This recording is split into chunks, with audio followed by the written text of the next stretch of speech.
नमस्कार आसतु गुरुकुल किसी ज्ञान आहरण कर एक्चुअली मैंने भगवान जो डाकुचु समस्ते कौन दुख ही डाकु बहुत देखिए 90% लोग दुख डाकते सुख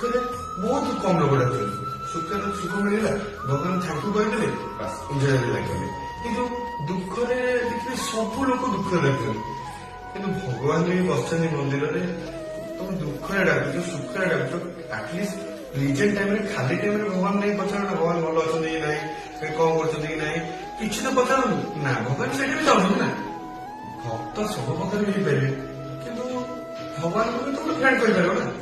ना सेटा ये कर भगवान दुखरे जाकि डाकुचे भगवान से कर भगवान कि गोटे मानने सुख तो बहुत कम लोग डाकुଛନ୍ତି दुखे समस्त डाकुଛନ୍ତି कहीं डाकुଛନ୍ତି ମୁଁ ଗୋଟେ ଭଲ ଏକ୍ସାମ୍ପଲ ଦେବି ଚାହୁଁଛି ଯେତେବେଳେ ମାନେ ମହାଭାରତ ଟାଇମରେ ଯେତେବେଳେ ଆମର ଶ୍ରୀକୃଷ୍ଣ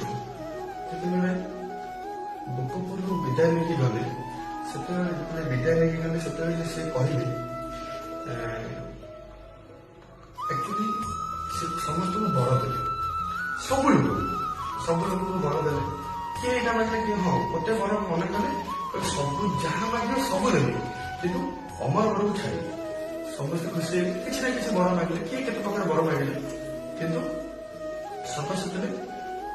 କୁନ୍ତିମା ଯେତେବେଳେ ଆସିଲେ କୁନ୍ତିମା ମୁଁ କିଛି ମାଗିବିନି ଭଗବାନ କହିଲେ ନାଇଁ ଆପଣ ନ ମାଗିଲେ କେମିତି ହବ ଆପଣ ମାଗନ୍ତୁ କିନ୍ତୁ କୁନ୍ତିମା ସେଠି କହିଲେ ନାଇଁ ମୁଁ କଣ ମାଗିବି ମୁଁ କିଛି ମାଗିବାକୁ ଚାହୁଁ ଭଗବାନ କହିଲେ ନା ପ୍ରଥମରୁ ଶେଷ ଯାକେ ଆପଣ ମତେ କିଛି ବି ମାଗି ନାହାନ୍ତି ମୁଁ ଆଜି ଗୋପପୁର ଛାଡିକି ଯାଉଛି ତ ଆପଣ କିଛି ନା ମାଗନ୍ତୁ ମୋ କହିବା ପାଇଁ କିଛି ନହେଲେ ଆଜି ଯଦି ଆପଣ ବ୍ରହ୍ମାର ସ୍ୱୟଂ ବ୍ରହ୍ମା ଠାକୁରଙ୍କର ଯଦି ଆପଣ ଗାଦି ମାଗିବେ ତାହା ବି ମୁଁ ଦେଇଦେବି ମୁଁ ଆଜି ଆପଣଙ୍କର ଏତେ ପ୍ରଶ୍ନ କରିଛି ସେଥିପାଇଁ ନାଇଁ ଏତେ ବଡ ସେ ତ ବ୍ରହ୍ମା ଠାକୁର ଟୋଟାଲି ବ୍ରହ୍ମାଣ୍ଡର ଠାକୁର ଆଉ ବ୍ରହ୍ମାଣ୍ଡ ତିଆରି କରିଛନ୍ତି ମୁଁ କଣ ସେ ଜାଗା ନେଇପାରିବି ମୁଁ ଯଦି କହୁଛନ୍ତି ଆପଣ ତାହେଲେ ମୁଁ ଆଜି ଗୋଟେ ଜିନିଷ ମାଗୁଛି ଯୋଉଟାକି ଆପଣ ମନା କରିବେ ମତେ ସେଟା ଦେବେ ତାହେଲେ ଭଗବାନଙ୍କ କଥା ମାଗନ୍ତୁ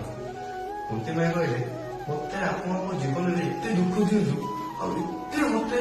କଷ୍ଟ ଦିଅନ୍ତୁ ଏତେ ଦୁଃଖ ଦିଅନ୍ତୁ ଯୋଉଟାକି ମୁଁ କେବେ କଳ୍ପନା ବି କରିନଥିଲି ଭଗବାନ ଗୋଟେ ଆଶ୍ଚର୍ଯ୍ୟ ମାନେ କହିଲେ ମା ଆପଣ ଭଲ ବୁଦ୍ଧିରେ ମାଗୁଛନ୍ତି ତ ଭାବିଛନ୍ତି ମାଗୁଛନ୍ତି ତ ଆପଣ ଯାହା ମାଗୁଛନ୍ତି ତ ଏଇଟା କୌଣସି ଲୋକ ବି ମାଗୁନଥିବେ ଆପଣ ଏଇଟା କାହିଁ ମାଗୁଛନ୍ତି କୁନ୍ତିମା କହିଲେ ନାଇଁ ସତ କଥା ହେଲା ମୋର ଆପଣଙ୍କୁ ମନେ ପକେଇବା ଦରକାର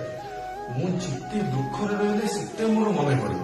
ମୁଁ ସୁଖରେ ରହିଲେ ଆପଣଙ୍କ କଥା ମନେ ପଡିବ କିଛି ମୁହୂର୍ତ୍ତ ପାଇଁ ମନେ ପଡିବ କିନ୍ତୁ ଯେତେ ଦୁଃଖରେ ରହିବି ସେତେ ମୋର ଆପଣଙ୍କ କଥା ମନେ ପଡିବ ମୁଁ ଚାହୁଁଛି ଯେ ଆପଣ ମୋ ମନ ଭିତରେ ରୁହନ୍ତୁ ଆପଣ ମୋ ମନ ଭିତରେ ଭାବେ ମୁଁ ଆପଣଙ୍କୁ ସବୁବେଳେ ମନେ ପକାଏ ସେଥିପାଇଁ ମତେ ଯେତେ ଦୁଃଖ ମୋ ଜୀବନରେ ଆସିବ ନା ମୋ ଯେତେ ପର୍ଯ୍ୟନ୍ତ ମୋ ଦୁଃଖ ଥିବ ମୋ ପାଖରେ ମୁଁ ଯେତେ ଆପଣଙ୍କୁ ମନେ ପକେଇ ପାରିବି ସେତେ ହିଁ ମାଗିବା ସେଥିପାଇଁ ଏଇ ଜିନିଷଟା ତାକୁ ମିଳିଥିଲା ବୋଲିକି ମାନେ ଏଇ ବରଟା ତାକୁ ମିଳିଥିଲା ବୋଲିକି ଆମେ ଯେହେତୁ ପୃଥିବୀ ପୃଷ୍ଠରେ ଅଛୁ ମଣିଷ ଜନ୍ମ ପାଇଛୁ ସେଥିପାଇଁ